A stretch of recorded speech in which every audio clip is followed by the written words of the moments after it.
There are places on a map that are more than coordinates, they are warnings.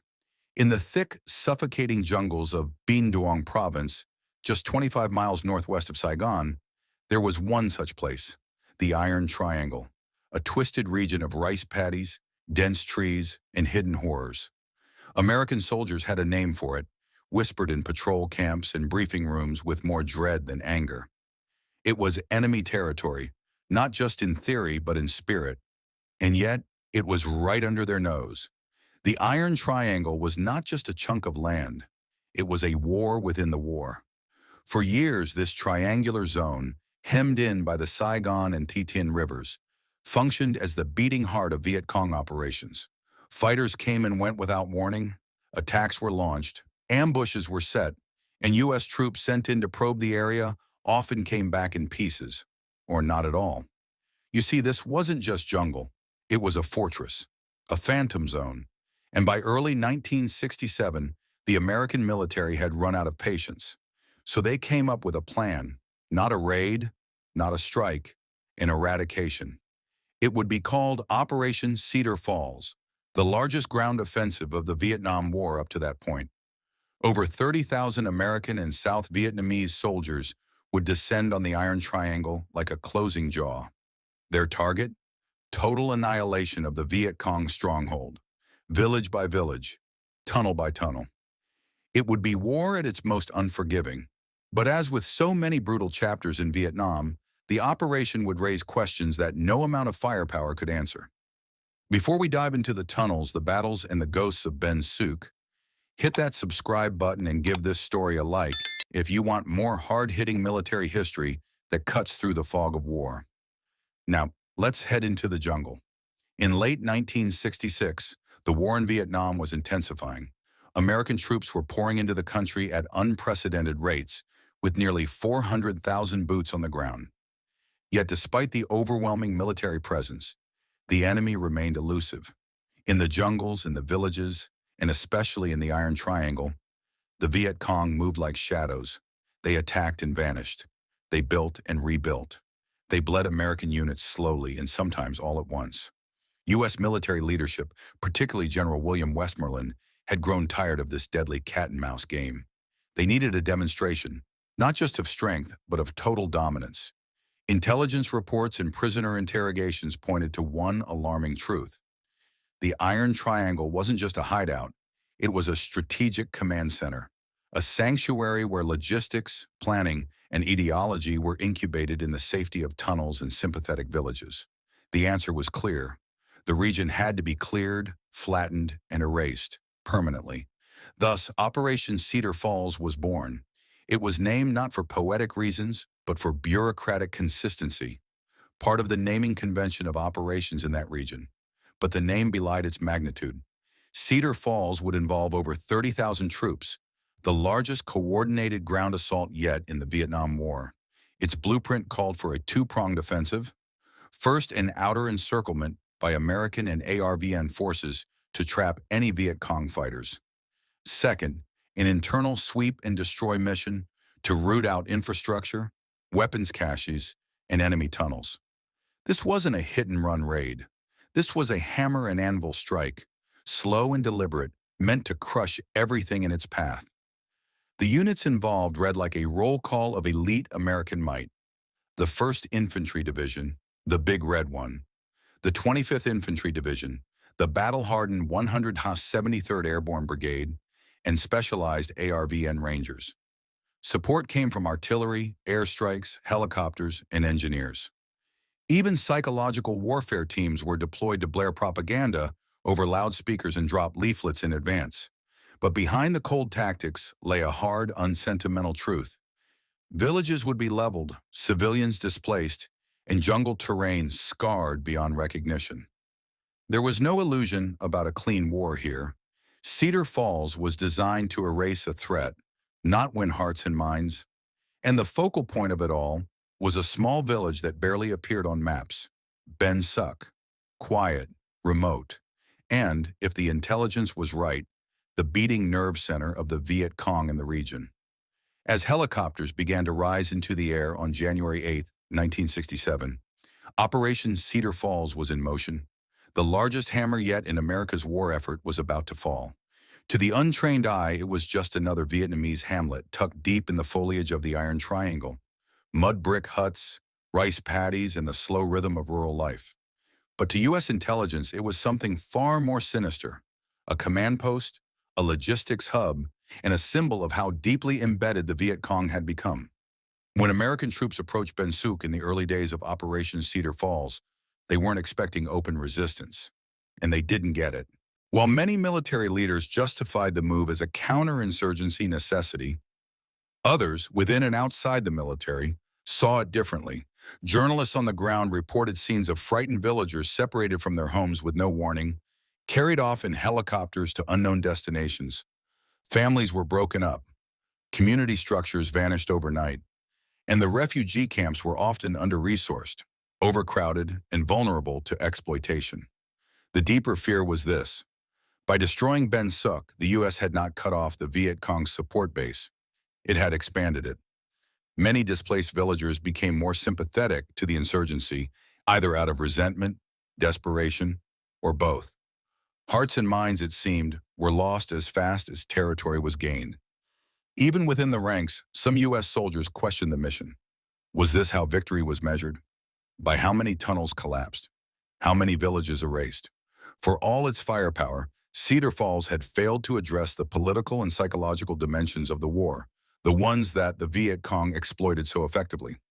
What remained was a troubling paradox. Operation Cedar Falls had been one of the most logistically successful missions of the war, and yet it changed very little on the ground. The enemy adapted, the people suffered, and the jungle swallowed everything not nailed down. In hindsight, Cedar Falls became a case study in tactical brilliance paired with strategic blindness. It delivered destruction, not direction. Operation Cedar Falls was supposed to be a turning point, a message, a show of force so overwhelming that the Viet Cong would think twice before nesting in the Iron Triangle again. But in the end, its legacy was more complicated and far more sobering. On the surface, the operation demonstrated the incredible reach and coordination of American forces. It showed that the U.S. could deploy tens of thousands of troops, isolate a region, and sweep through with brutal precision. Tunnels were exposed, villages were cleared, intelligence was gathered. But the lessons that lasted weren't found in the body counts or the number of bunkers destroyed. They were found in what came next. Within a few months, Viet Cong fighters had returned to parts of the Iron Triangle. New tunnels were dug, support systems reestablished. The jungle healed faster than American planners had ever imagined, and the people, those who had once lived in Ben Suc and surrounding hamlets, had become refugees, many embittered, some radicalized. The destruction of Ben Suc became a symbol. For many critics, it represented the moral failure of American strategy in Vietnam, that by destroying what they couldn't control, U.S. forces risked becoming indistinguishable from the very enemy they sought to defeat. Cedar Falls didn't break the Viet Cong.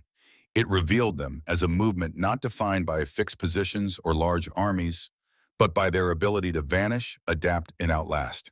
It also revealed the limits of American power, the futility of trying to win a war of ideology and allegiance with bombs and bulldozers. The operation's aftermath haunted military planners for years. Lessons learned at Ben Suc were revisited during the later offensives like Operation Junction City and the Tet Offensive. Some adapted, others ignored them.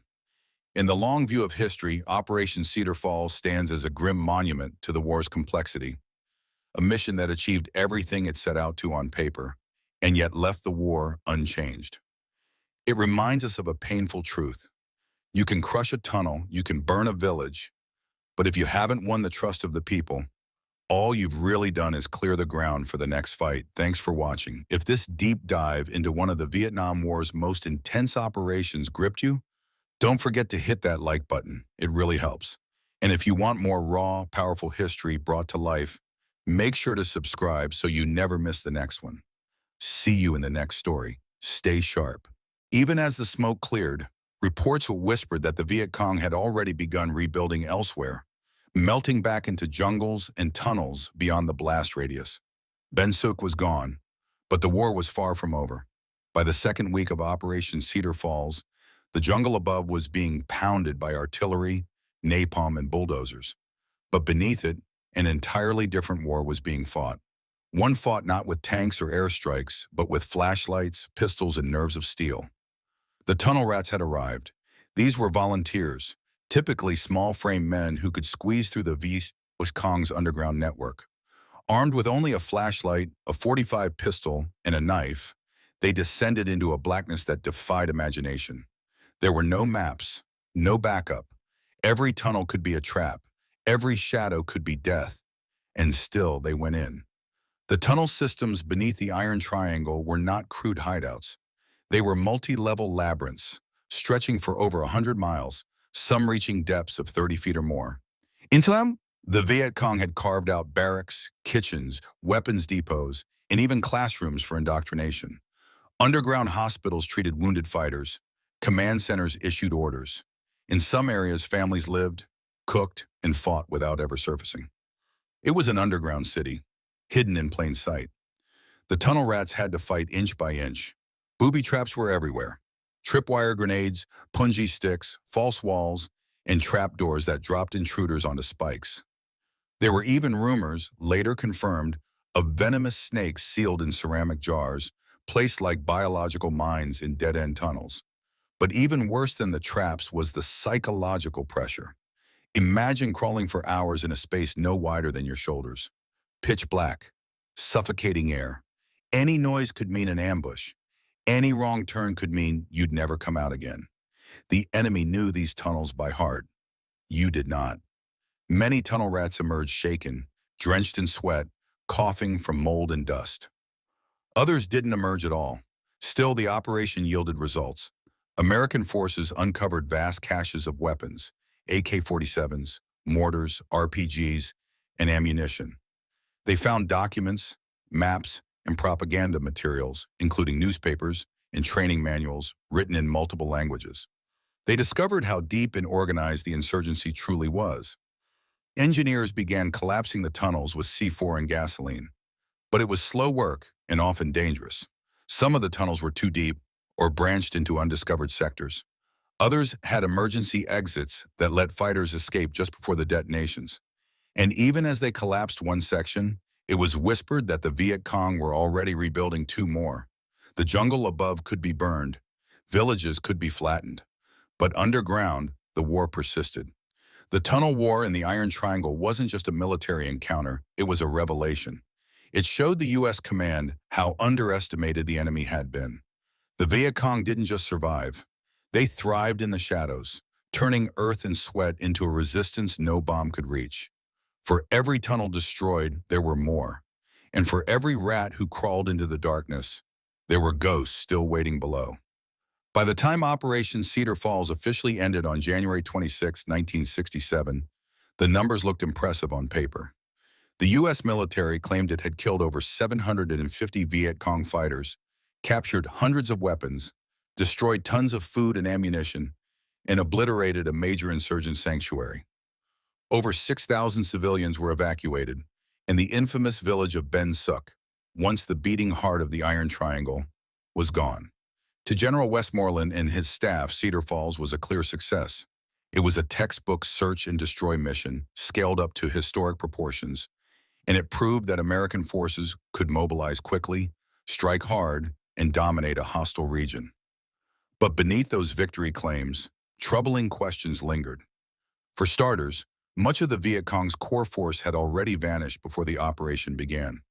Whether tipped off by informants or simply skilled in reading the signs of war, they melted into the jungle, regrouping elsewhere. The underground systems were disrupted, but not annihilated. Within months, portions of the Iron Triangle were once again under Viet Cong influence. The jungle regrew, the tunnels reopened, the war simply shifted to a lower gear, waiting for the next offensive. Then there was the issue of the civilian population. The evacuation of Ben Suc wasn't a footnote, it was a flashpoint. The destruction of homes and the forced displacement of thousands of Vietnamese civilians sparked a wave of criticism. While many military leaders justified the move as a counter-insurgency necessity, others, within and outside the military, saw it differently. The village was eerily quiet. No gunfire, no ambush. It felt wrong. Soldiers swept through the houses, expecting firefights in every corner. But what they found was more unnerving. This wasn't a simple farming village. It was a fortress in disguise. Hidden just beneath the surface, Ben Suc was a military complex. American engineers and tunnel rats, small, agile soldiers trained to explore subterranean networks, began to peel back the layers. What they uncovered was astonishing. There were bunkers and reinforced shelters, big enough to house dozens of fighters. Tunnels branched off in every direction, forming an underground highway system. Medical facilities, supply caches, and even printing presses for propaganda were discovered. This wasn't just a hiding place, it was a functioning, organized base of operations, invisible from above and nearly unreachable from the surface. Some tunnels were 3 levels deep, and they weren't random. They had air ventilation, booby traps, escape routes. These were the result of years of engineering, with Viet Cong guerrillas using little more than shovels, hands, and human endurance. In some spots, the enemy had embedded grenades in the walls, disguised false doors, and even clay jars filled with poisonous snakes, a living trap for any intruder. But the biggest shock? The Viet Cong were gone. They had vanished before the American hammer landed. Whether warned by informants or simply sensing the coming storm, they had slipped away into the countryside, taking their core fighters with them. What remained was their infrastructure and their legend. Still, the mission pushed forward. Engineers documented and photographed the vast network. Weapons were seized. Maps and intelligence were extracted from hidden compartments. American troops began destroying what they could, collapsing tunnels with explosives, torching supply stores, rigging caves with C4. But the most difficult part wasn't beneath the ground. It was walking among the civilians, nearly 6,000 people who called Ben Suc home. Many of them, U.S. commanders believed, had supported the Viet Cong, willingly or otherwise. But now they were caught in the crossfire of a war that gave little room for neutrality. Orders were given, evacuation plans were drawn. The mission was far from over, but Ben Suc had just become the moral crucible of Operation Cedar Falls, and soon it would become a crater on the map. Ben Suc wasn't just a village, it was a home, a place where children played near rice paddies, where elders tended shrines, where life had continued despite the war crawling through the jungle outside. But in January 1967, that life came to a halt. The American command made a fateful decision. Ben Suc could not be allowed to exist any longer. They didn't trust that the village could be held. Too remote, too loyal to the Viet Cong. Intelligence painted a picture of civilians acting as lookouts, hiding weapons, passing messages. Whether the support was voluntary or coerced didn't matter anymore. On military maps, Ben Suc was now classified as unsalvageable. The evacuation began almost immediately. American troops moved through the village with orders to relocate every man, woman, and child. Helicopters thundered in, trucks rumbled down makeshift roads, and villagers, confused, scared, often defiant, were herded from their homes. Some resisted, some pleaded, others remained eerily silent, resigned to the wave of war sweeping through their lives. Over the next few days, more than 6,000 civilians were forcibly evacuated from Ben Suc and surrounding hamlets. Some were taken south to refugee camps near Saigon, fenced areas with tents and rations, often guarded by soldiers. Others were scattered into rural regions where they would try to rebuild their lives. Many never would. Then came the final act. U.S. Army engineers moved in with demolition charges, bulldozers, and flamethrowers. Every structure in Ben Suc was destroyed. Huts were burned, storage depots rigged to explode, and tunnels collapsed with explosives. Even the water wells were filled in. By the end, there was nothing left, not even rubble, just churned earth and silence. Ben Suc was wiped off the map, literally. American maps of the region erased its name, replacing it with neutral grid coordinates. It had become a ghost, a memory scorched into strategy. To military planners, this was necessary warfare. The village had been a cancer growing beneath their lines, and now it was removed. Clean, controlled. But to many others, journalists, human rights observers, even some within the military, the destruction of Ben Suc was a moral disaster. They questioned the logic of punishing an entire population to root out a hidden enemy. They feared that by destroying homes, America had sown more rebellion than it had crushed. And in the long run, they may have been right.